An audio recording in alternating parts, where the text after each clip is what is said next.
Have you guys ever wondered, what if evolution is not true? You know, some people, when I ask that, their brain just shuts off. It goes, la la la, can't hear. I'd plug my other ear, but my other hand is kind of occupied.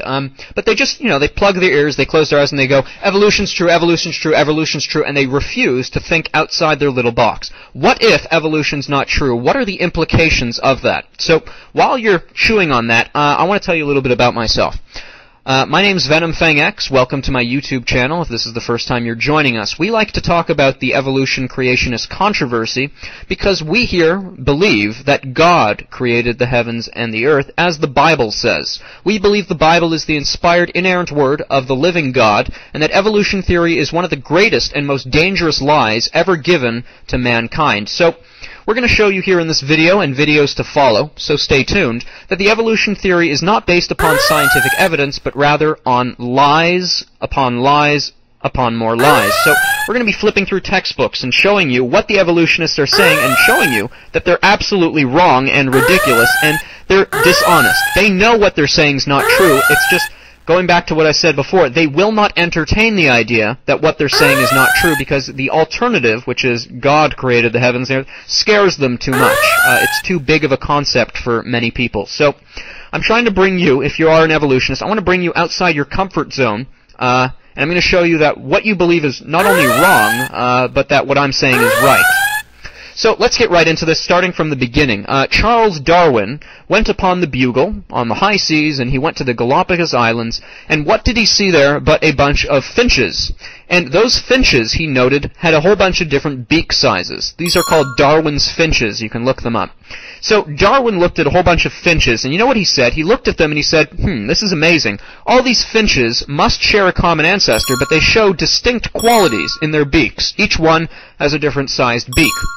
So, for whatever reason, Charles Darwin stipulated that because these finches have different sized beaks, that the bananas and the birds must be interrelated and have a common ancestor. Now, that's a stretch, and I'll tell you why. If I see a bunch of birds with different sized beaks, it reminds me of a different, a different arm size of someone's siblings. Do you have any brothers or sisters? I bet you're probably taller or shorter than them. If you compare your arm size, you might have a different sized arm. So, does that prove that you evolved from an earthworm? No. All that proves is that when people breed, or when animals breed, their offspring come in all shapes and sizes. So, is it possible that God designed life with the ability to create offspring with varying sizes?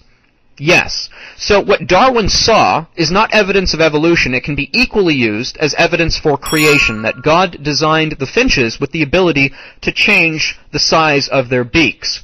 However, Charles Darwin, in his ludicrous notion, he looked at these beaks and he said, well, this must prove that everything is interrelated. You can see that that is a serious leap of logic, and it's not logic. It's illogical. And yet people believed him because they wanted to believe him because they don't like the alternative. So what we're going to be showing you in this video series is things like that.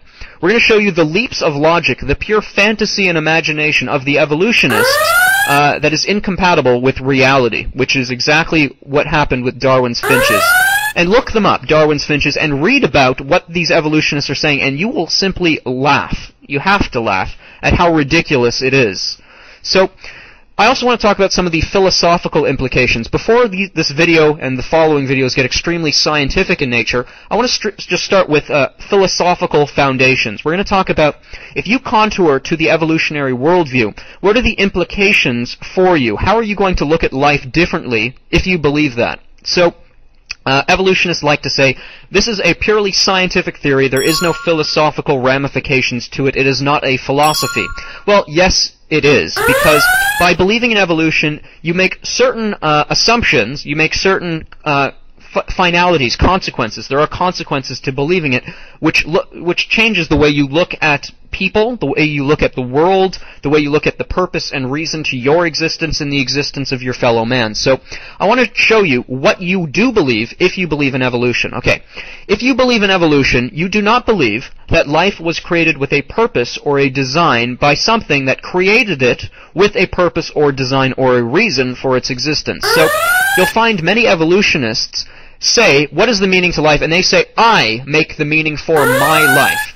You see, rather than having God tell them what the meaning of life is, they want to make their own meaning. So, if an evolutionist wants to live a total life of debauchery and immorality, of murder, of thievery, of blasphemy, of whatever they want, they can justify it because in the evolutionary worldview, there are no moral absolutes.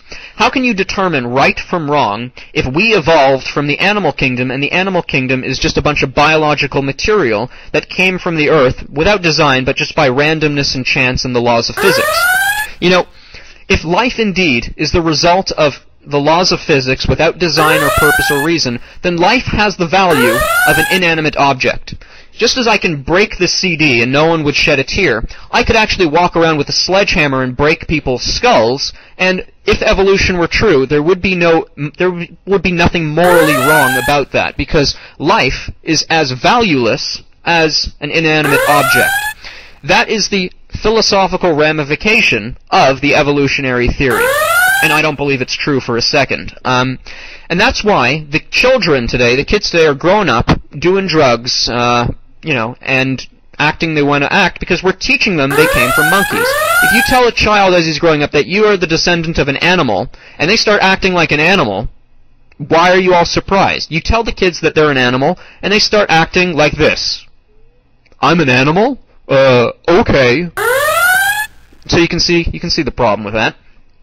That is the philosophical ramifications of the evolutionary theory. So, without further ado, I just want you guys to know that I used to believe in the evolutionary theory. I remember that even as back as far as being 7 years old, reading about dinosaurs. When I was a kid, you flip through the books, dinosaurs lived billions of years ago, whatever. No, they didn't. The Bible mentions dinosaurs many, many times, which would be impossible if dinosaurs were not contemporary of men. The Bible says God created the dinosaurs in the beginning and that they largely went extinct during a worldwide flood about 4,400 years ago. You guys ever heard the story of Noah's Ark? And that's why we find dinosaurs buried in the mud as fossils with their entire skeleton structures intact, because there was a worldwide flood, which is how they ended up buried in the ground. So that's a quick explanation for the dinosaurs. We'll talk more about dinosaurs later. So I used to believe in the evolutionary theory, and I'll tell you what kind of pulled me out of it. I believed it for pretty much my whole life, like I said, since I was 7. I'm 23 now, and I stopped believing in it when I was about 21 after I watched these creationist videos, which a lot of my material is based upon. So I just want to quickly link to you. If you guys find this topic interesting and would like to study it in a lot more depth than I can offer you in a 10-minute video, on the side of this video will be a link to freehoven.com, which will have a 14-hour-long seminar. That's right, 14 hours long, which will literally go through the textbooks that you've probably seen in your schools when you were raised in school, and it'll disprove absolutely everything that the evolutionists have been saying for years. You know, there are things that they say in these textbooks. They use examples that have been disproven for over 100 years, but they've never replaced them because they don't like the alternative, as I've said before. You know, if I told you that someone once kissed a frog and it turned into a prince, you would tell me that, it's a fairy tale. But if I said that a frog turned into a prince over billions of years, that's modern science. I used to not even see it, but now I see it very clearly. It is absolutely ridiculous. Scientists are getting wise to this. There is an enormous creationist movement now. The evolutionists are trying to censor it. As the scientists with the invention of the microscope look at life under the microscope, we notice that even the simplest life is simply not simple. Calling life simple is an understatement to the extreme.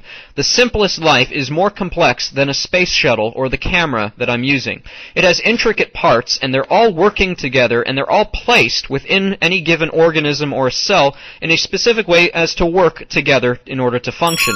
So not only would the parts themselves have to form by themselves, they would also have to assemble in their correct assembly and functionality in order to work, which is absolutely impossible without an intelligent designer. Well, this is the end of part 1. Stay tuned for part 2. Please check out those videos on the side of this video.